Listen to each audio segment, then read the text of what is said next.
My name is Rion. I have the privilege to bring the message to you. And today, on this special day, on Sunday, we celebrate the resurrection of Jesus. That's what Sundays are about. It's a celebration. That's why we gather on a Sunday, because He is alive. And on the first day of the week, on the Jewish first day, that's the Sunday after the Sabbath, they went to the grave and they saw He's risen. So the old is gone, the new has started, a new testament, a new life. So we don't hold on to the old, we let go and we say, Lord, thank you that we can be new. And we celebrate that every Sunday, and that's why we gather.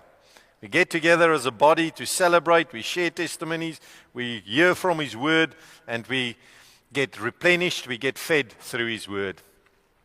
And what a nice privilege we have as a born-again child of God to realize that we can have hope in a living God.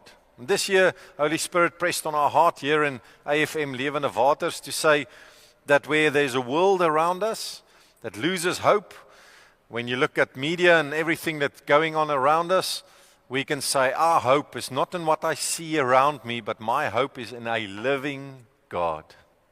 I can have hope, even though sometimes it looks hopeless around me.